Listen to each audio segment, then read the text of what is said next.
Now, the guy that Nate Diaz was supposed to fight, Khamzat Chimaev, he misses weight by 7 pounds, around 7 pounds, and then he flips everybody off. And man, he's really taking on this like heel role to the fullest now. It's like completely, even after the fight today, he's just like going off. I didn't even know what he was talking about. To be honest, it was just like he was just like babbling, and then you heard little words here and there, and then that's it. And then people are like, okay.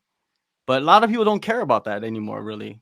I don't know. What do you think of like the weight miss first? Like, do you think I saw something from like Mike Doce? He was saying that he did that to I don't wait.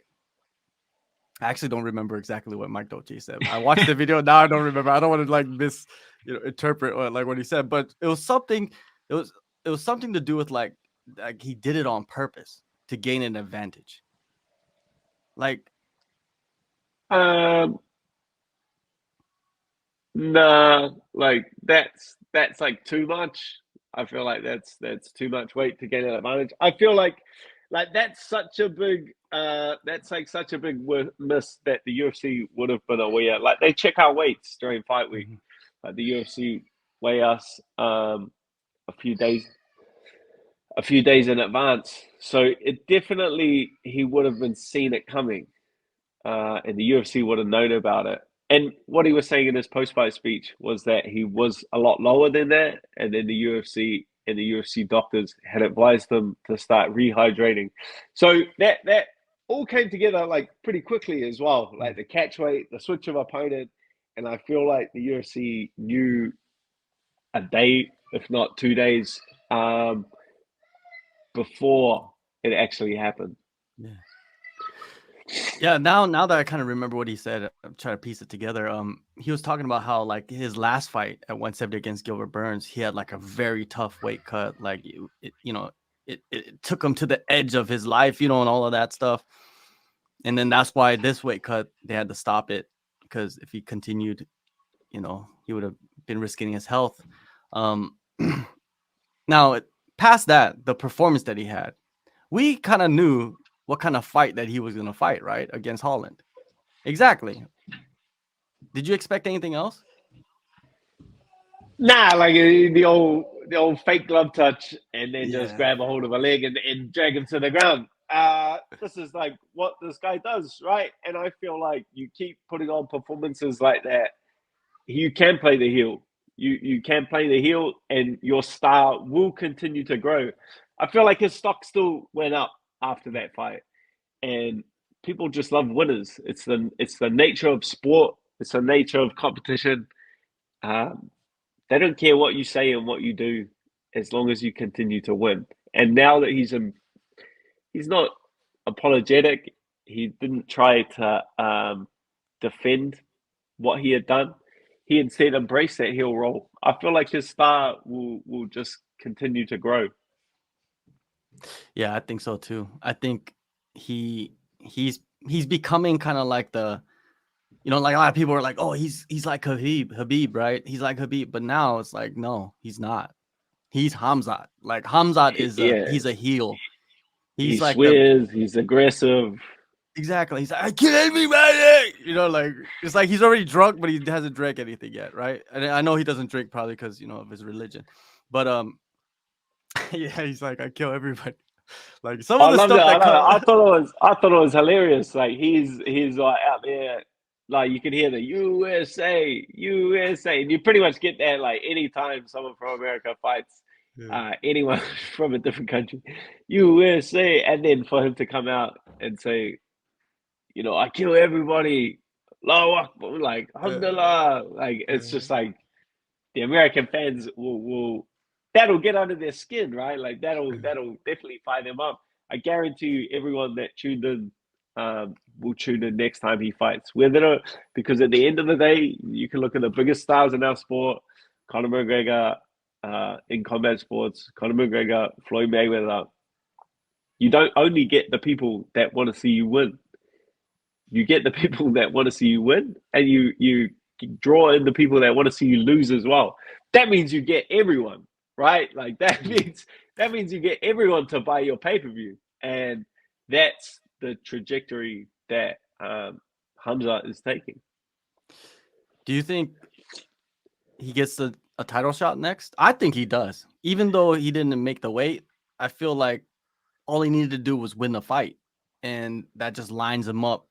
Whoever, I'm pretty sure they're gonna put the rematch between Leon Edwards and Kamaru Usman. But if let's say one of them gets injured, I could see Khamzat fighting one of those guys, sliding in. That's a tough call because we haven't really seen anyone from the UFC give like an honest take on the Khamzat situation and whether Yeah, like Dana White's legitimately pissed off or he was going to make the weight, he was tracking to make the weight, and the UFC made the call to stop him, as he claims. That's his claim, right? So the UFC and the UFC doctors made the call. If it was a situation like that, then I feel like he's in line, and he could get himself a title shot. If it wasn't, and if he just missed by like this ridiculous amount, there's no way that they're gonna have him headline another pay per view, especially for a title. yeah, definitely. Because he made everybody work extra fucking hard. Imagine like the people behind the scenes, they were probably pissed, dude. Wouldn't you be pissed? Like you have to Yeah, change Overdrive, everything. Fuck. everything, the production crew, like everything, Yeah. the stuff they've worked months on to put together is just throw it in the trash and start again. Let's get it done. Yeah, in 24 hours too. That means you're not sleeping, you're not doing anything even close to resembling relaxing, just you're working your ass off. And but if they don't make that fight, Youngju, man, he knows what's up. He's like Hamza versus Kobe. That's the fight. America, That's the fight. USA, Donald Trump versus the anti-America, not anti-America, but kind of like the heel guy, the Yeah, guy yeah, that comes yeah. into America and beats everybody That's the up. fight. That's the fight. There's two heels, Lovely. just having a heel off. That's I like that fight. I feel like, and without a doubt, the winner of that fight, hands down. Even put them on the same card, right? Even have Leon Edwards, Kamaru Usman rematch, Hamza and Colby on the same card. That's an incredible night. That's a pay per view record smasher. Yeah. That's a big event. Abu Dhabi. Imagine. I think that would be a good location for Abu Dhabi. But Vegas is the money maker. You know what I mean? Vegas would be right, but I don't know. It seems like every year they Well, want to go to Abu Dhabi. if they're talking about a stadium show for the Leon Edwards Usman, that's another big fight because we all know with a stadium show you can't ride it all on one fight because chances are Yeah. that something's gonna fall apart. Like Yeah. you need a backup fight, and that is the backup fight without a doubt. So stadium show in England, I feel like having both of those fights would be an incredible event. Mark is saying, will Colby even take the fight? He is usually super selective and Hamzat is a big risk. Man, if they put the money on the table, Colby is a gambler. Literally, he's a gambler. Like he goes out and plays professional poker, right? So if he loves to gamble and they're gonna bring that big money, I think he'll fight him. Especially if they're gonna give him a title shot after that, like guaranteed. Whoever wins it gets the next shot. And if Leon is still the champion, that's a good matchup for Colby, right?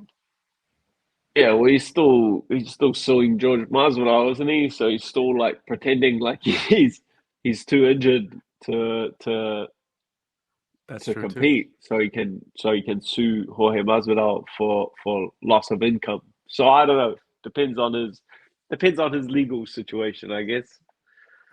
Definitely, definitely. Yeah, Hamzat, what can you say about his performance? He did what most people expected. He acted like most people expected. He's the heel now. I think he's become one of the biggest heels over a 5-day period. He went from like just being this guy that's, really good, talks just some Yeah. trash, you know what I mean? He's fun to watch. Now he's become someone that's hated by a lot of like MMA people. And the casuals, they don't give a shit. They're just watching fucking pay-per-views, and Hamza comes on, they're like, Well, yeah, it's that's fine. like it's weird that we obviously had the like it's been like a full on week of some pretty weird situations. Like I saw the argument with Paul Acosta where he's like with a group of guys at the PI. that happens more often than you think it does. Like Mhm. guys just getting into each other at the PI. I don't think anything was that. And he's obviously like he's obviously keeps talking about a move up to 185 pounds, and that's a good fight for him at that weight. So it's obviously like a smart business move to set up that fight for a later date. With the press conference as well, like with the video coming out, and from the video they showed, from mine, nothing really happened. Yeah. We were waiting, we were waiting on this video, and there was kind of like a kick that didn't land, and that was it. Really, like you feel like Cheated. guys would have enough. Yeah, I felt cheated. Like I thought Yeah. some punches have been like I saw a water bottle get thrown and a kick barely land. You know what I mean? If you're Yeah. gonna can a press conference after that, I thought that was a bit. I thought that was a bit of a letdown. And the funny thing about all of these is it's for selling fights, right? Like this is our second main job. Our main job is winning fights, which he's doing a very good job of that. And then our second job is selling fights. So, he was setting up a fight with Kevin Holland, which he capitalized on. Um, he's setting up a fight with Paul Acosta, which now we have some video, which is another exciting matchup that he can take in the future, because and I know full well from being at backstage and being at the PI, like I walk around by myself wherever I go. I don't walk around with a big crew of anyone. And if someone really had got under my skin and I really wanted to get at someone, you can't get at people without a doubt. You don't Yeah. need to make the scene. And anyone that has actually knows anything about actually putting hands on people is you don't go around screaming and making noise and arguing and attract attention before you actually get into someone. That's and I'm just saying, if he actually wanted to hurt these guys, he can do it without making a scene. There's a word that gets thrown around a lot in this game, and it's been thrown around a lot the past few years, is the word gangster. Like, I think that word, the definition of gangster, has been lost. Like, it doesn't mean the same thing it did, back in the 90s. You know what I mean? Like, it doesn't mean this. The gangster gangster is like you have cameras everywhere, and then you go try to punk somebody from a distance and you're held back. That's supposedly gangster now, right? Because that's what they say. Is like, I'm a gangster. I'll fight It's anybody, not. anytime, It's anywhere. It's not. not. It's not. It's Especially not if you have an like entourage of like 10 dudes with you. you know, like. But again, like no one's a real gangster. Exactly. You can say whatever you want to say. There's no way that you can make it to this level of the sport with actually being a real gangster, because there's a reason. There's a reason, right? There's a few UFC fighters with like very checkered past, but they've turned a new leaf. Like Exactly. there's some fighters that have done some time, like Darius Lewis done some time, D-Rod's like done some time and stuff like that. But they've obviously turned a new leaf and found like a very productive way to channel their negative emotions and their aggression. But saying that, like, guys are real gangsters, you wouldn't. You'd just have an assault charge. You know what I mean? Look at Jorge Masvidal. It's going to cost him millions of dollars for punching Colby Covington and breaking his Rolex. Like Colby's going to take him to the cleaners, which is there's consequences at this level of the sport, and the consequences are just not worth it. All the real gangsters are in prison.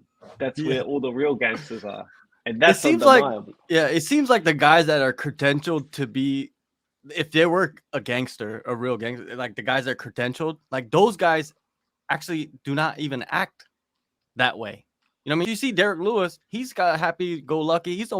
He's like happy to be where he's at in life. You know what I mean? Like he's like absorbing it as much as he can. You know what I mean? You see D-Rod, you don't see D-Rod throwing gang signs in the octagon. You know what I mean? Like that's not what you do. You mature, you move past that, and that's part of you, yes, and that's what made you who you are. But you grow up, But that's like the aspect of like WWE stuff that sells pay-per-view for fans, right? Like me as anyone else, like, oh, there was a fight backstage. Like, I want to see the footage of the fight. Like, I'm intrigued by that. Oh, he was yelling at Paul Acosta. Oh man, I want to see it for myself. So it generates a lot of talking points and it sells pay-per-views and it's very marketable and it's a good way to promote your next fight. So I can definitely see the point in it. It's not for me. I don't like doing stuff for show. I don't well, we know that. You know what I mean? Anybody that knows you, we know that. You know what I mean? Like because you smile. Like I have fun. Like I walk around fight week. I smile. I shake everyone's hand. I having a good time because it is what it is. Like we're all professionals and we're getting like there's no. To me, it's not like real beef. When I see Khamzat and Paul Acosta barking at each other, it's not real beef. Like they don't really hate each other. When Kevin Holland and Khamzat trying to flying kick each other and throwing water bottles, it's not actual beef. It's just for the cameras. Real beef is Jorge Masvidal running up on somebody at the restaurant. That's real beef. That's well, he's a gangster. Beef. Yeah, he's a gangster. It's going to cost him a couple $1 million. Exactly, but we know gangsters will take the risk of couple $1 million. That's the separation, right? Like gangsters will do that, and that's why I smile and shake hands. Yeah, no one's suing me, brother. But Dad, I know, like I've known you for a while. I know that what I mean. Like it's black and white for you, though. Like if you really think you could go that way, it's like okay. You're the type of guy that will oblige. You know what I mean? Like if you think it's real beef. Sure. Yeah, for sure. Hey, can you reveal any instances in the past like you would want to reveal about any? I'm just asking. Has there been any? You know what I mean? That we don't know about. I never heard a fly, brother. I never heard a fly. All right. My daddy taught me not to kiss and tell.